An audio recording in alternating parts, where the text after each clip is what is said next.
Auzubillahiminasyaitonirrajim. Bismillahirrahmanirrahim. Saya Nurul Syazwani binti Rosmawi. Saya merupakan penulis untuk buku Faraid Mudah ini. Faraid ini, buku ini saya khaskan untuk klien-klien yang tanda tangan dengan Nurul Syazwani untuk wasiat, hibah serta harta pusaka yang terberku. Sekiranya tuan-tuan dan puan-puan berminat untuk mendapatkan buku ini secara percuma, boleh sahaja menjadi klien Nurul. Nurul sedia menanti tuan-tuan dan puan-puan.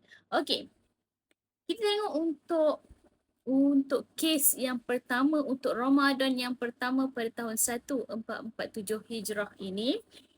Okey, lelaki meninggalkan waris iaitu isteri, ibu, bapa, anak lelaki seorang dan anak perempuan seorang. Bagaimanakah pengiraan faraid untuk kes sebegini? Apabila untuk kes faraid begini, tuan-tuan dan puan-puan kena listingkan satu persatu. Isteri dapat 1/8. Confirm isteri dapat 1/8 sebab si mati ada anak. Si mati ada anak, isteri akan dapat 1/8. Okey, untuk ibu dapat 1/6 sebab si mati ada anak. Untuk bapa dapat 1/6 juga kerana ada anak lelaki. Bila ada anak lelaki, bapa akan dapat 1/6. Untuk anak lelaki dan anak perempuan ini akan dapat asobah. Asobah itu adalah baki.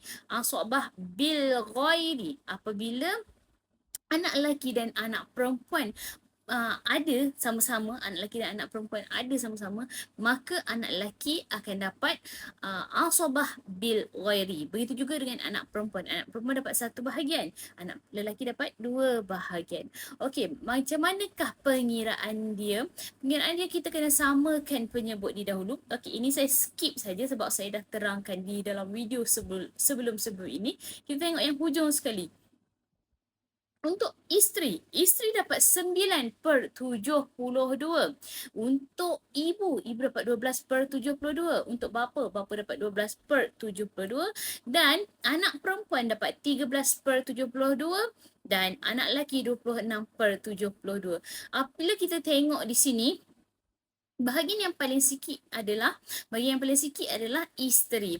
Isteri ini kita boleh nak bahagi lebih kepada isteri melalui instrumen harta sepencarian. Kita boleh declare awal-awal dahulu. Untuk harta sepencarian dengan isteri ini. Maka bila kita dah declare awal-awal, bila berlakunya kematian ataupun triggering event, maka isteri boleh terus menuntut untuk harta sepencarian tanpa perlu turun naik mahkamah untuk membuktikan bahawasanya ini adalah harta sepencarian tuan-tuan dan puan-puan bersama-sama isteri ataupun suami. Sebab kita dah buat tuntutan harta sepencarian, kita dah buat declaration harta sepencarian. Jadi tuntutan itu lebih mudah. Itu adalah salah satu solution di As-Solihin Trustee Berhad. Selain itu juga kita boleh juga buat hibah kepada isteri ke, hibah kepada anak ke. Kita tahu bahawa isteri dapat 9/72 iaitu 1/8. Okey, hukum faraid memang kita tidak dapat menafikan, tapi kita boleh merancang dahulu. Kita boleh bahagi awal dahulu ataupun kita boleh buat documentation dahulu sebelum berlakunya kematian ataupun triggering event itu.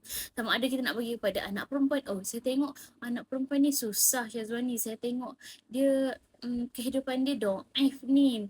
Lagipun dia tidak bekerja. Jadi saya nak bahagi kepada anak perempuan saya ni.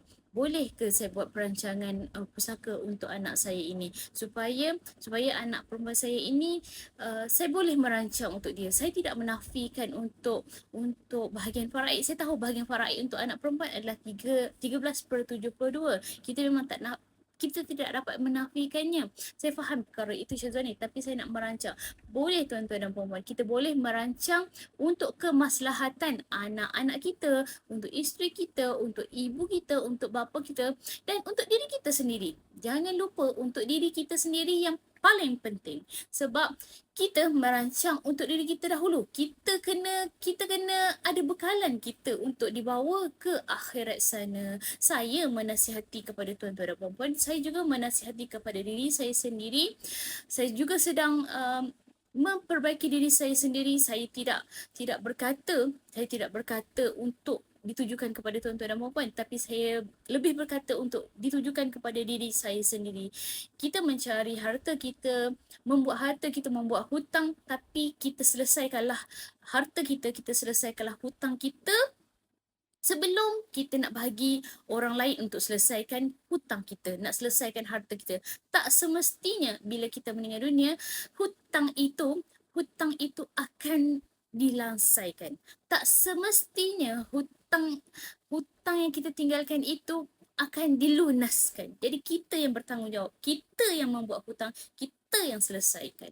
Okey? Wallahualam, kita jumpa untuk Ramadan yang kedua pula, insya-Allah. Assalamualaikum warahmatullahi wabarakatuh.